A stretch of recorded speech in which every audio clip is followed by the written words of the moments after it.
You've listening to mystery in the dark, whispers beneath the ivy. A tale of faded portraits, vanished maids, and secrets that bloom where no one dares to look. If you enjoy, please don't forget to subscribe.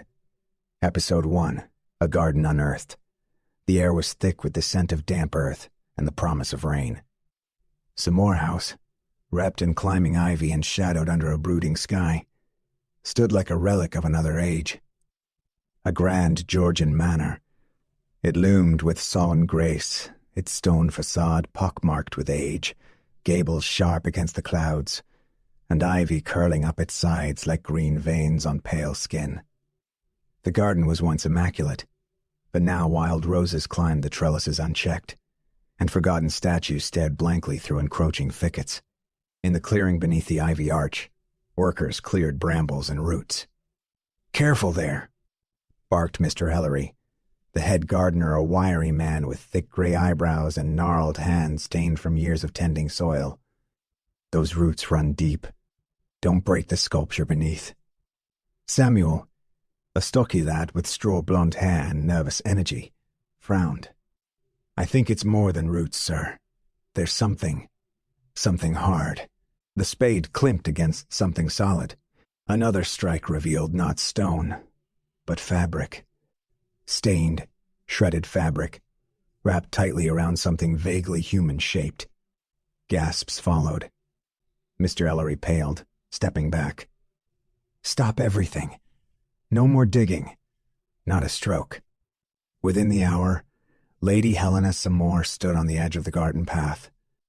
She was statuesque, in her early 50s, with silver-streaked auburn hair piled high and eyes like polished glass.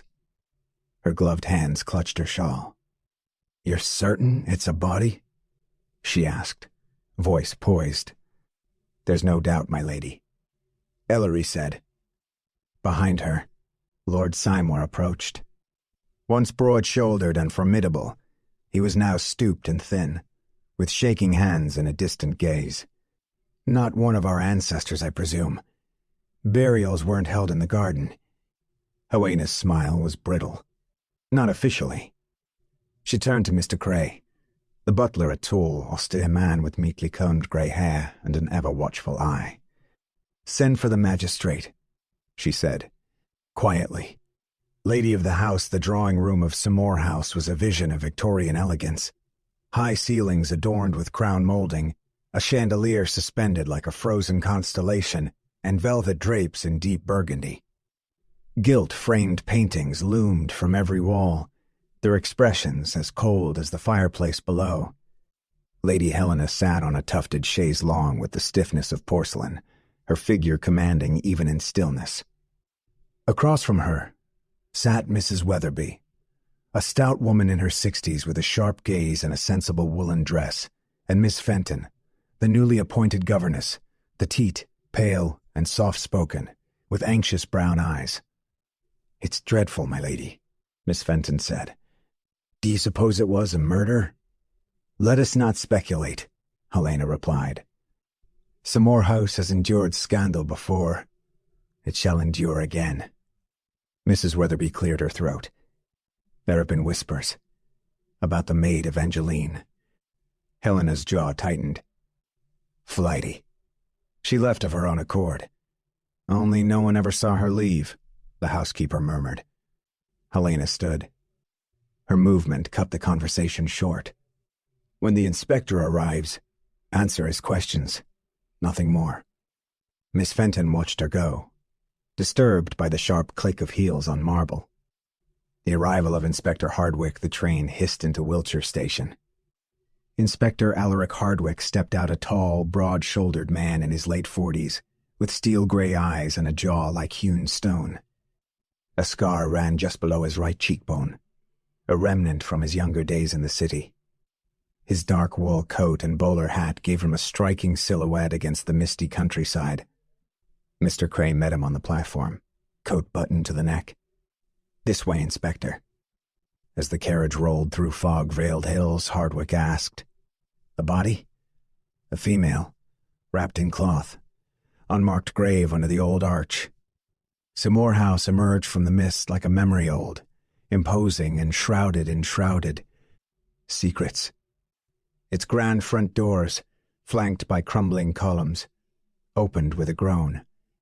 At the entrance, Helena greeted him coolly. "Inspector, thank you for coming so swiftly. I understand discretion is required, above all else. Then I'll need to see everyone, past and present." Helena's eyes flicked away. "Start with the staff. They remember everything." The house guests' the east drawing room was warm with firelight, its walls lined in dark oak and tapestries depicting mythic hunts. A Persian rug muffled footsteps, and the scent of polished wood and pipe smoke lingered. Miss Beatrix Symore, Lord Symore's niece, was a sharp-tummed brunette in her late 20s, with a defiant chin, stormy blue eyes, and fashionably disheveled curls. Her wardrobe leaned toward bold greens and sapphire velvet. Colonel Talbot, all straight back and bristling mustache, grumbled as he tapped his cane. He wore a crisp military jacket adorned with faded medals, his silver hair slipped back in perfect lines. Lydia Featherstone, the artist in residence, had wild red curls and stained fingers.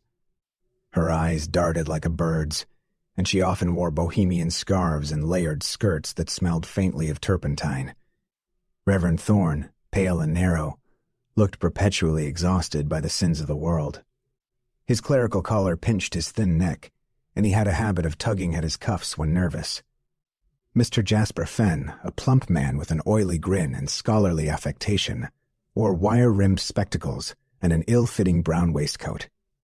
He bowed too deeply, always eager to please. "I shall speak with each of you," Hardwicke said. "Is that necessary?" Talbot huffed.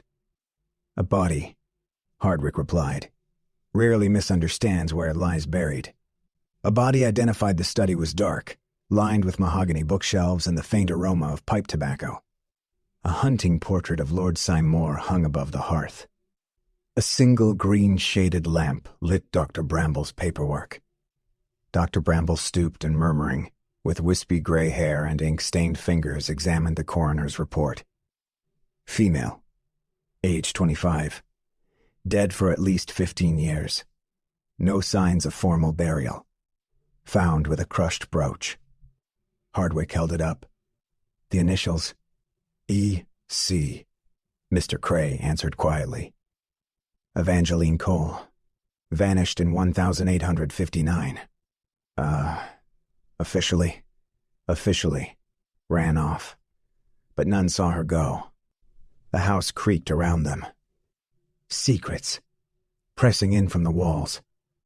The secret garden path under a soft gray sky, Inspector Hardwicke followed Mr. Ellery through the overgrown northern edge of the estate. This part of the garden had fallen into disrepair, its paths cracked and overrun by moss, its wrought iron benches rusted and tilting. They stopped at the Maiden's Walk, a hidden alcove where a once beautiful stone fountain sat dry and silent. Rose bushes grew wild here, their thorny branches encroaching on a marble bench carved with the family crest. A faint smell of decaying petals lingered. "This path hasn't been walked in years," said Mr. Ellery. The gardener's gray eyebrows twitched as he glanced around nervously. "Only the lady ever came here, often in spring, alone." Hardwicke crouched to examine the earth. The ground had been recently disturbed, too recently, for coincidence. Someone returned. "Recently," he murmured, "either to remember or to bury the truth again." Beneath a cluster of ivy and fallen leaves, Hardwicke found a glint of metal.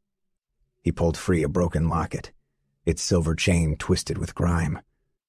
Inside was a miniature portrait, a young woman with auburn hair and wide, hopeful eyes. Evangeline Cole. A vanishing maid, the servants' wing of Symore House, was a maze of narrow, dimly lit corridors. The wallpaper had yellowed, and the gas sconces flickered as if whispering secrets. Footsteps echoed on worn floorboards. Mrs. Weatherby, her figure squat and shoulders squared, led Hardwicke into the dusty archive room. Iron shelving lined the walls, bearing decades of estate ledgers, payroll books, and letters bound in string. Evangeline Cole, she muttered, pulling out a heavy ledger. Here joined in 1858. Vanished the next year. The line read, departed abruptly. No forwarding address. Nothing after that? Hardwicke asked, narrowing his steel-gray eyes. No final pay. No trunk claimed. Just gone. Hardwicke flipped through the pages and paused on a column. Who signed her out? Mrs. Weatherby leaned in, squinting. That's Lady Helena's hand. Hardwicke closed the book gently. No one saw her leave. But Helena signed her departure. Curious. He was about to dowel. Speak again when he noticed an old photograph pinned behind a rusting nail. It was a group of servants outside the greenhouse. Evangeline stood near the center tall. Fair-skinned, with auburn curls tucked beneath a maid's cap, and a sadness in her eyes that seemed to transcend the photograph itself. He studied her face, memorizing every detail. The past, he said softly, never stays buried for long.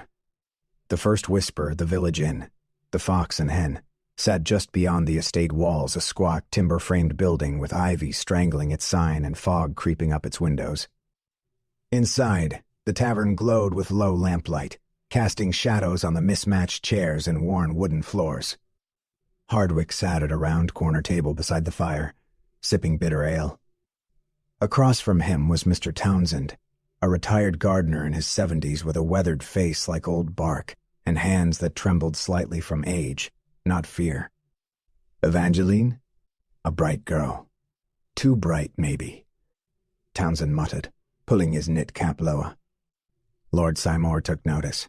So did others. You believe she was involved with him? Wouldn't say for certain, but I saw her once, weeping under the arch. Had a letter in her hand.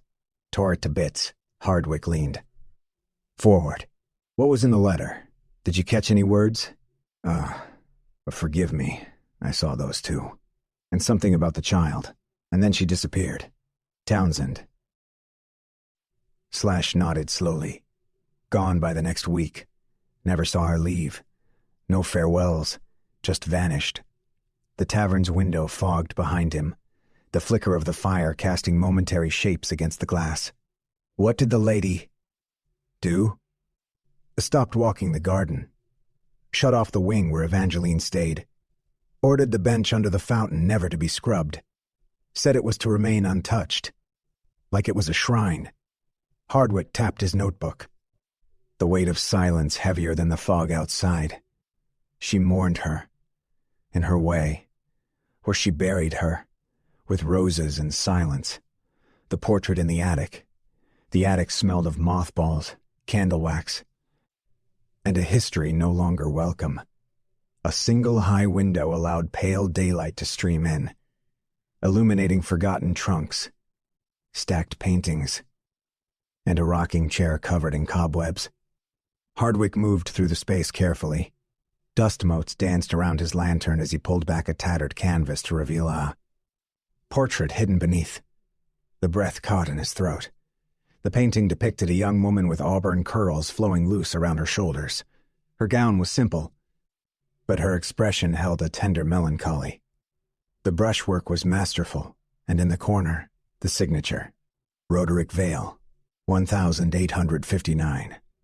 Hardwicke descended from the attic, carrying the portrait to Lydia Featherstone. She stood in her cluttered studio, surrounded by half-finished canvases, brushes, soaking in turpentine, and open windows that carried in the chill of approaching rain. Did you know Roderick Vale? He painted here before the war, she said, brushing a curl behind her ear. Summer of 59. Rumor was he had a muse in the household. I never saw her. But that painting, she paused, looking at it. That's her. The maid. The one who disappeared. Evangeline Cole. Lydia's eyes darkened. They said Lady Helena destroyed the painting. Seemed she only buried it.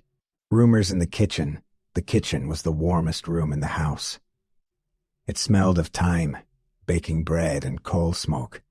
Pots hung from wooden beams above, and the long farmhouse table bore the stains of generations of meals and confessions.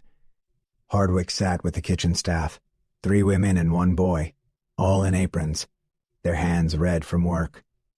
A fire crackled in the hearth. "You all remember Evangeline Cole?" he asked. A pause. Then a murmur of assent. "She was kind," said Ada, the youngest, with strawberry blonde braids and freckled cheeks. "Used to hum while she worked. Pretty songs. Then one day, she stopped." "Why did she stop?" "Lady Helena shouted at her," Ada whispered. "Said she'd broken something important. A vase, I think. But Evangeline cried all night. Said she was ruined." The cook, a broad-shouldered woman named Moira, shook her head. "I never believed she broke that vase. I think someone wanted her gone. After she vanished, we weren't allowed to clean our quarters," said the scullery maid. "Lady Helena ordered it locked. And when I asked, she said..." Hardwicke leaned forward. "She said what?" That the room was to remain a tomb. The sealed room, the hallway leading to the sealed maid's quarters, had long been forgotten by most. Dust lay thick on the floorboards, and faded floral wallpaper peeled at the edges. A cold draft wound its way through the cracks, carrying a scent of age and abandonment. Hardwicke paused before the door. The brass handle was tarnished, the keyhole crusted with rust. He turned the old key with effort, the lock protesting with a groan. The door creaked open, revealing a room preserved like a time capsule. Sunlight filtered through lace curtains, casting patterns on a narrow bed still dressed in a faded quilt. A chipped vanity stood beneath a cracked mirror. The scent was of dried lavender, old wood, and something faintly medicinal. Hardwicke moved slowly through the space, examining the small belongings still present. A brush, a comb, a pair of worn shoes, and a rosary beside the bed.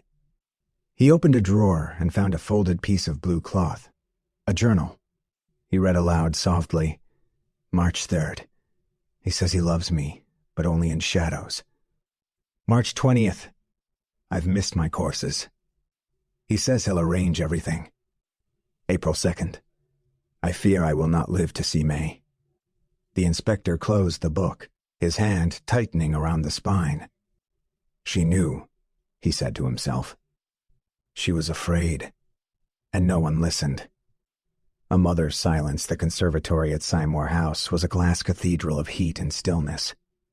Sheltered from the outside world, tropical plants thrived in their humid sanctuary, their leaves glistening beneath shafts of sunlight that filtered through the arched ceiling. The air was thick with the scent of citrus blossoms and the earthy musk of potted ferns. Lady Helena Symore sat in a wrought-iron chair painted white, now flaking to reveal rust beneath. She wore a high-necked gown of gray silk, her silver-streaked auburn hair tightly coiled at the crown of her head. Her hands, gloved and precise, clipped dead leaves from an orchid in bloom. Inspector Hardwicke stood at the edge of the tiled walkway, his silhouette framed by the open conservatory doors. His presence seemed to unsettle the stillness. "Ye sealed her room," he said without preamble. His voice was calm, but his gaze was direct. Helena did not look up. Out of respect. Hardwicke stepped closer, the soles of his boots clicking against the tiles. "For whom? Evangeline? Or for yourself?" She finally met his eyes. Her own were a cold, stormy gray. "You presume I am capable of cruelty. You presume no one will question your grief." The girl was pregnant. "You knew." Helena exhaled slowly, her gloved hand lowering the shears. "I suspected, but I did not know. She would not speak to me plainly." "Did you offer to help her?" "I offered her money," she said stiffly. "To go away. Quietly." She refused. The orchid trembled under her touch. "And when she wouldn't leave?" Hardwicke asked. Helena turned away, her shoulders rigid. "I left the door open. She chose her path." The words hung in the air like poison. "The games begin. The ballroom had not seen such life in years. Chandeliers blazed overhead, scattering diamonds of light across polished floors. The long windows had been thrown open to the autumn air, though velvet curtains flapped lazily as if disturbed by unseen guests. Helena, dressed in sapphire satin, glided through the room with the practiced grace of someone who hosted out of necessity, not enjoyment. Her guests were dressed in their finest, though the laughter was brittle and the smiles too sharp. Hardwicke stood at the edge of the room, his lean frame cloaked in black. His eyes moved from face to face, cataloging expressions. Colonel Talbot, his jaw tight with disapproval. Lydia Featherstone sketching quietly from a chaise in the corner. Mr. Fenn sipping claret and whispering in Beatrix Symore's ear. Beatrix, radiant in emerald silk, caught Hardwicke's gaze and approached. "Inspector," she said with a smirk, "is it customary to investigate with a glass of champagne in hand?" "I prefer clarity," he said, declining the offered flute. She tilted her head. "Perhaps you're looking for guilt in the wrong place. Then perhaps you'd like to tell me where to look." Beatrix's smile wavered. The parson's account the rectory sat in the shade of yew trees, its stone walls mottled with moss.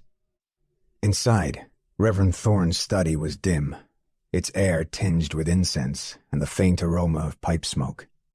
Thorne, a thin man with a stooped back and deep-set eyes, poured tea with trembling hands. His frock coat looked slept in, his collar slightly askew.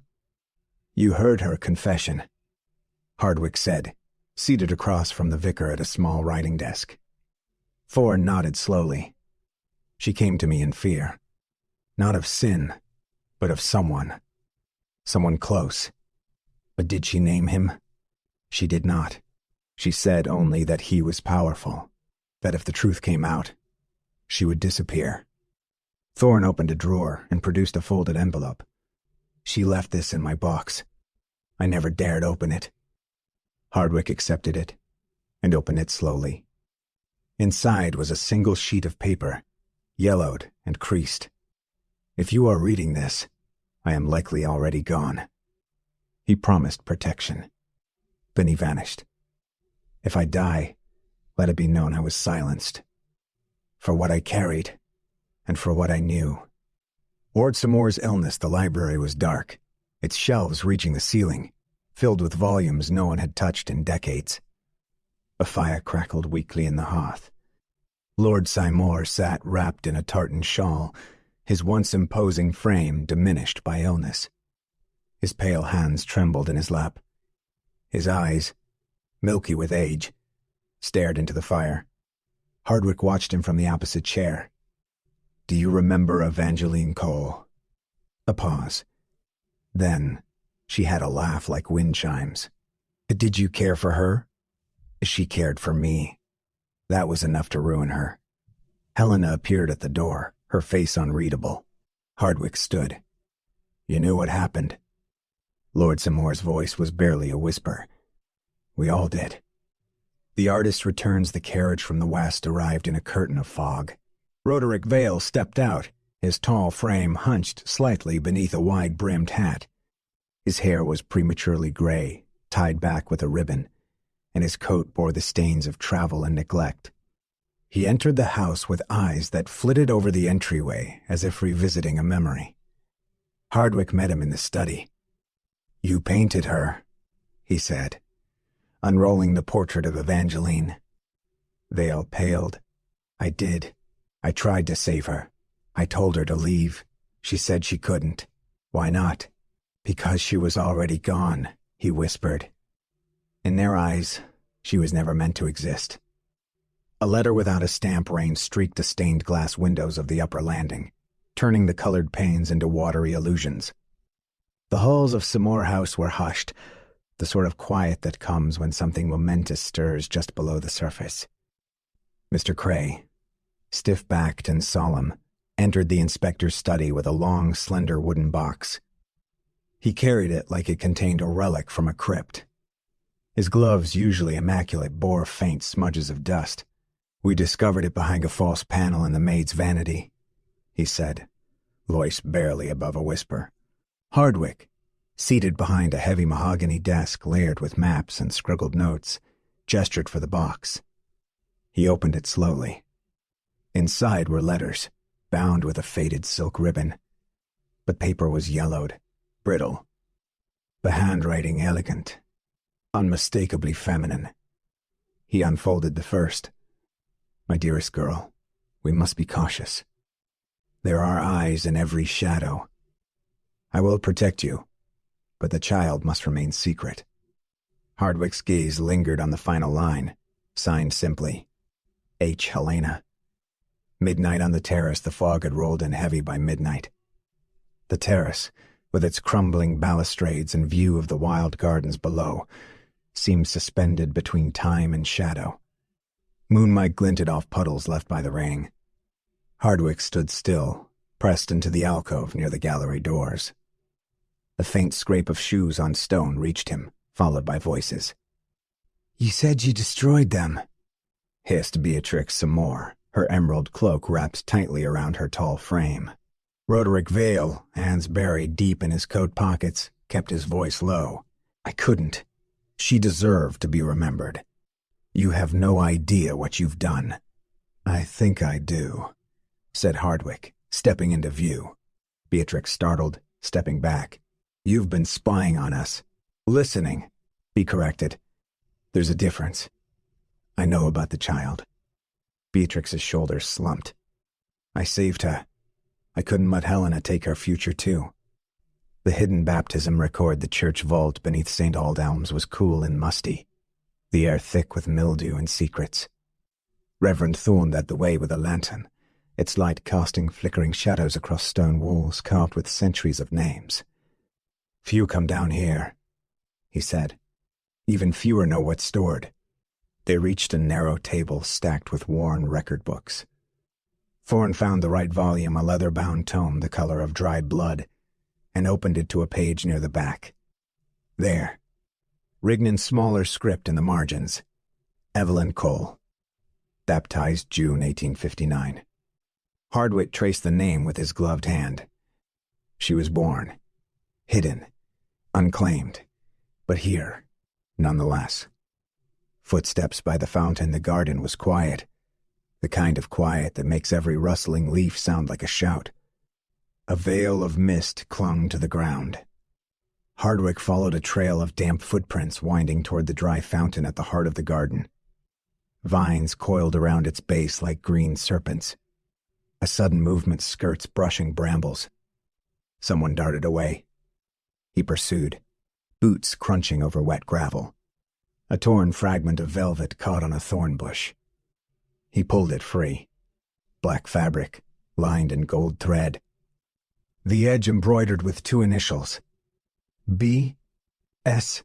Beatrix Symore. The child in the nursery. The nursery had long been shuttered. The wallpaper, once cheerful with painted birds and vines, was now faded, curling at the edges. Toys sat untouched on high shelves, and dust muffled the rocking horse that faced the empty fireplace. Miss Fenton, eyes wide and hands wringing her apron, led Hardwicke through the gloom. There was a child. I remember her. Dark curls, quiet. She stayed only a few weeks. Where did she go? She vanished. The lady said she had returned to relatives. Hardwicke lifted a toy from the shelf, a cloth doll with button eyes, and turned it over, sewn into the hem of its dress. "Evelyn!" Poison in the perfumed dinner was interrupted by a crash. Glass shattered. Lady Helena collapsed to the floor, her satin gown pooling around her like spilled ink. Guests screamed. The doctor was summoned. Upstairs, Hardwicke examined the perfume bottle on her vanity. Its crystal neck cracked, the scent acrid and cloying. "Belladonna," the doctor muttered. "A dose in the bloodstream. Enough to kill, if not caught." Hardwicke turned to the window, his jaw clenched. Someone's trying to silence the past, permanently. Beatrix breaks. Beatrix sat before the bra. Fire in the library. Her face drawn, her dress wrinkled as though she'd slept in it. "I sent Evelyn away," she said quietly. "To Devon. A kind family took her in. I visited, once. She didn't know me. Why hide it? Hardwicke asked. Because she was Lord Symore's daughter, and Lady Helena would have ensured she disappeared just like her mother. A secret daughter, Lucy. Helena's quiet companion was summoned to the study. She entered with a book clutched to her chest, her face pale but composed. Hardwicke handed her the locket recovered from the garden. This belonged to your mother, Evangeline Cole. She opened it, stared. I don't understand. You were raised here under a false name, but your real name is Evelyn. The girl looked at Helena, seated behind her writing desk, stone-faced. Is it true? Helena said nothing. The child-grown Lucy Evelyn stood in the same garden where her mother had once walked. Her features mirrored Evangeline's, but her posture was her own, steadier, defiant. I won't be hidden, she said. Hardwicke, beside her, nodded. And you won't be forgotten. Neither of you. Confession the artist's studio. Tucked in the east wing beneath slanted beams and high, mullioned windows, smelled of linseed oil and dust. Sunlight broke through the streaked glass, illuminating the skeletal remains of half-finished portraits and a stained easel. Roderick Vale stood with his back to the room, his hands clasped behind him, gazing at an unfinished canvas that bled red into a field of gray. Hardwicke waited silently before asking, You loved her, didn't you? Vale nodded, his voice low. She was light in a place filled with rot. They used her first for comfort, then for silence. He turned. His eyes were hollow. I told her to run. I bought her a train ticket to London. She was to leave the next night, but she never arrived. Hardwicke's voice was grave. You think Helena stopped? Her? I think they all did. Each of them, in their own way. The blackmail the study's hearth hissed with low flames as Hardwicke spread out the letters new and old across the desk. Cray stood nearby, stiff and silent, as the clock ticked overhead. Look at the handwriting, Hardwicke said. These newer threats made to Beatrix, and these older, to Helena, all the same hand. Cray adjusted his spectacles. Jasper Fenn. Hardwicke nodded. The man who pretended to know the least, always asking questions. But he knew far too much. In the hidden drawer of Fenn's room, they found the rest a ledger of payments, receipts for research services, and half a page torn from Evangeline's journal, the Butler's burden the servants' hall was dim, the walls lined with hooks for cloaks and baskets. Mr. Cray, always precise, sat uncharacteristically slouched in one of the old oak chairs. She trusted me, he said. That's the worst of it. She came to me the night she vanished, said she was afraid, said someone had seen the letter she'd left in the Reverend's box. Hardwicke leaned forward. Did you see who threatened her? I saw Helena. I saw her outside the garden, beneath the moon. I heard raised voices. I saw Evangeline run. That was the last time. His voice cracked. I did nothing. I told myself I served the house. But I failed the girl. The final night the reconstruction of Evangeline's last night came together piece by piece letters, torn journal entries, footprints in garden soil, and the broken locket. Hardwicke paced the drawing room as guests gathered at his request. She did not run away, he said. She was silenced. She tried to leave and was stopped. Not by one person, but by a web of fear and preservation. He looked to Helena. You knew. You found her in the garden that night. You told her she had no place here. And then? Helena's face remained unmoved, but her eyes shimmered with tears. She fell, she whispered. She fell and struck her head. I panicked. I panicked? Did you kill her? I buried her, Helena said, finally. And in doing so, I buried myself. Death in the garden, the roses had long since returned to bloom red and full, their roots steeped in memory and ash. The place where Evangeline had been found was now roped off, the ground consecrated by the Reverend's hand. Lucy stood at the edge of the garden in morning black, holding the locket now polished against her heart. "Do you think she knew she was loved?" she asked. Hardwicke replied softly. She hoped. That was what gave her courage. And hope sometimes is braver than love. Helena's breakdown in her chambers, Helena refused her breakfast. The once commanding matriarch had withered. Her hair hung loose, her silk robes untied at the waist. Beatrix entered without knocking. "They'll come for you, you know. The papers will call you a monster." Helena looked toward the window. "Let them. I've lived with ghosts for so long, I no longer fear the judgment of the living." Just as in the drawing room, Hardwicke assembled them all, every resident of the house, in the grand drawing room where it had all begun. He laid out the evidence. Blackmail, betrayal, neglect. This was no accident. It was a crime of layers, and each of you carries a piece. Beatrix wept openly. Vale turned away. Jasper Fenn, under arrest, sat pale and silent. And Helena, seated at the window, did not speak again. Farewell to the ivy Evangeline was reburied at the edge of the churchyard. The headstone was simple, carved from local stone. Evangeline Cole, beloved. Remembered. The roses planted nearby were the same variety she once tended, their petals opening under the sun like a sigh. Letters from Wiltshire Hardwicke sat in his modest London office, thumbing through a letter with delicate script. Lucy had written, "I am leaving Symore House. I shall start again. Not as Evelyn or as Lucy, but simply myself. Thank you for finding the truth, even when it hurt." He folded the letter and tucked it into his desk.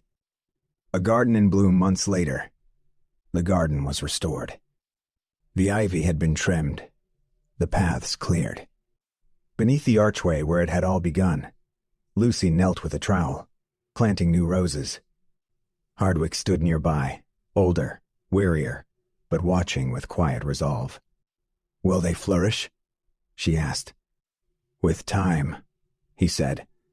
"Everything does." They stood together beneath the blooming ivy, the wind carrying whispers of the past away with the falling petals. The end.